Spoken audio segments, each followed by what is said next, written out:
महावग्गपाणि दीघ निकाय का एक ग्रंथ है। इस ग्रंथ में 9वां सुत्त महासतिपट्ठान सुत्त।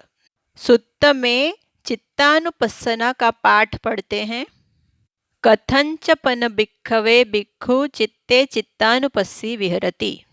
और फिर भिक्षुओं, कोई भिक्षु चित्त में चित्तानुपस्सी होकर कैसे विहार करता है।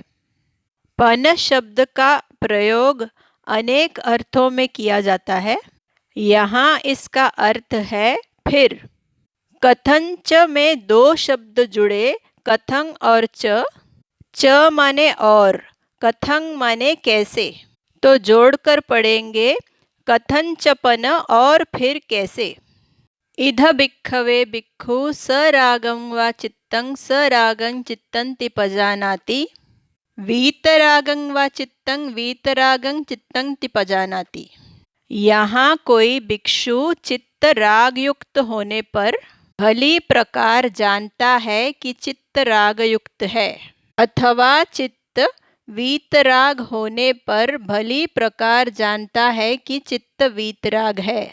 सुत्त की समीक्षा पढ़कर बात को समझने का प्रयास करते हैं।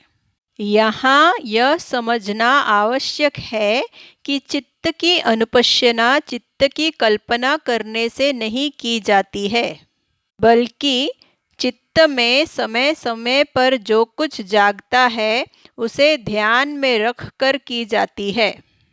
उदाहरण स्वरूप, यदि किसी समय चित्त में राग जागे तो साधक यह जाने कि इस समय मेरा चित्त राग वाला है। राग निकल जाए तो यह जाने कि इस समय मेरा चित्त बिना राग वाला है। यह जानने का काम साक्षी भाव से करना होता है। चित्त में राग जागने पर चित्त से घृणा न करने लगे, राग को दूर करने की चेष्टा न करने लगे, अन्यथा विपश्यना नहीं होगी। इस समय राग वाला चित्त है, बस इतना भर जाने, आगे का काम कुदरत करती है। ऐसे ही द्वेष मोह आदि के बारे में भी जानना चाहिए। अब शब्दों को समझेंगे। सराग माने राग युक्त। वा का मतलब है अथवा या। वाक्य के एक हिस्से को समझेंगे। भिक्खु सरागं वा चित्तं सरागं चित्तन्ति पजानाति। भिक्खु पजानाति, भिक्षु प्रज्ञापूर्वक जानता है। क्या जानता है? सरागं चित्तन्ति पजानाति। चित्तन्ति में 2 शब्द जुड़े, चित्तं और इति। इति माने ऐसा, इति पजानाति माने ऐसा प्रज्ञापूर्वक जानता है कि चित्त राग युक्त है। चित्तं सरागं या सरागं चित्तं। यहाँ चित्तं संज्ञा नपुंसक लिंग एक वचन पटमा विभक्ति है, तो उसके साथ जो विशेषण जोड़ा सरागं, वो भी नपुंसक लिंग एक वचन पटमा विभक्ति में है। पर्दे पर आखिरी पंक्ति देखें। सरागं वा चित्तं माने चित्त राग युक्त होने पर। सदोषं वा चित्तं सदोषं चित्तन्ति पजानाति। वीतदोषं वा चित्तं वीतदोषं चित्तन्ति पजानाति। अथवा चित्त द्वेष युक्त होने पर भली प्रकार जानता है कि चित्त द्वेष युक्त है। अथवा चित्त वीत द्वेष होने पर भली प्रकार जानता है कि चित्त वीत द्वेष है। इसी प्रकार समोहं वा चित्तं समोहं चित्तन्ति पजानाति। वीतमोहं वा चित्तं वीतमोहं चित्तन्ति पजानाति। अथवा चित्त मोहयुक्त होने पर भली प्रकार जानता है कि चित्त मोहयुक्त है। अथवा चित्त वीतमोह होने पर भली प्रकार जानता है कि चित्त वीतमोह है। संखित्तं वा चित्तं संखित्तं चित्तन्ति पजानाति। विक्षिप्तं वा चित्तं विक्षिप्तं चित्तन्ति पजानाति। अथवा चित्त संक्षिप्त होने पर भली प्रकार जानता है कि चित्त संक्षिप्त है, अथवा चित्त विक्षिप्त होने पर भली प्रकार जानता है कि चित्त विक्षिप्त है। सुत्त की समीक्षा में बताया गया है कि यदि काम करते करते साधक का चित्त एकदम एकाग्र हो जाए तो संक्षिप्त, और चारों ओर बिखर जाए, इधर उधर दौड़ने लगे तो विक्षिप्त। महग्गतं वा चित्तं महग्गतं चित्तं पजानाति, अमहग्गतं वा चित्तं अमहग्गतं चित्तं पजानाति।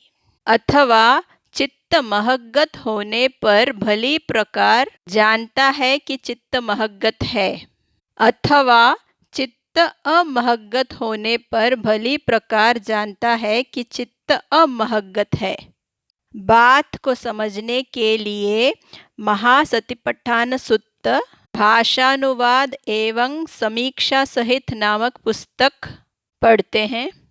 5वें, 6ठे, 7वें, 8वें ध्यान में कल्पनाओं के आधार पर 10 दिशाओं में मानस को फैलाने पर चित्त महग्गत, और ऐसा न होने पर सिमटे रहने पर अमहग्गत।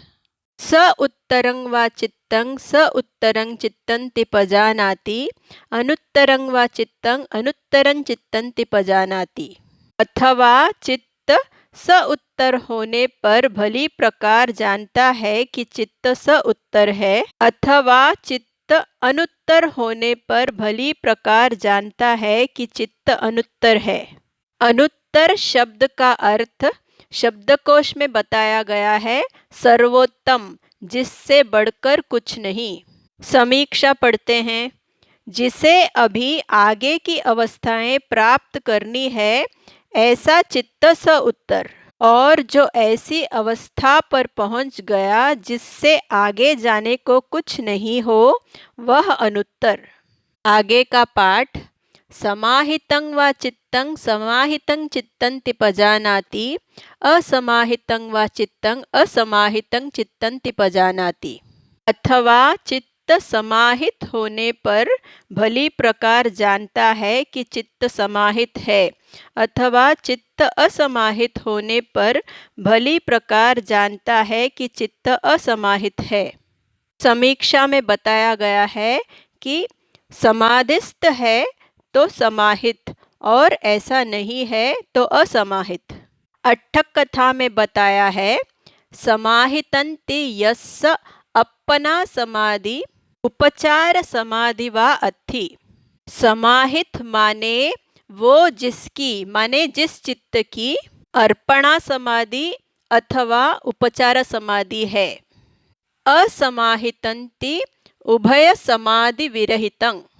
असमाहित वो जिसमें ये दोनों समाधियां नहीं है। उभय शब्द का अर्थ है दोनों। आगे का पाठ। विमुत्तं वा चित्तं विमुत्तं चित्तं पजानाति, अविमुत्तं वा चित्तं अविमुत्तं चित्तं पजानाति। अथवा चित्त विमुक्त होने पर भली प्रकार जानता है कि चित्त विमुक्त है, अथवा चित्त अविमुक्त होने पर भली प्रकार जानता है कि चित्त अविमुक्त है। समीक्षा पढ़ते हैं। विकार विहीन है तो विमुक्त, और ऐसा नहीं है तो अविमुक्त। चित्तानुपස්සना के आखिरी हिस्से को समझने के लिए अनिश्चितो च विहरति वेदनानुपස්සना भाग 2 नामक वीडियो देखें। इस वीडियो के डिस्क्रिप्शन बॉक्स में लिंक दिया गया है। पर्दे पर महासतिपट्ठान सुत्त का जो भाग आप देख रहे हैं, वो सुत्त में बार बार दोहराया गया है। इसलिए इस विषय को समझने समझाने के लिए एक ही वीडियो बनाया। चित्तानुपස්සना के आखिरी हिस्से के हिंदी अनुवाद का स्क्रीनशॉट पर्दे पर है। दर्शक चाहें तो इसका लाभ ले सकते हैं।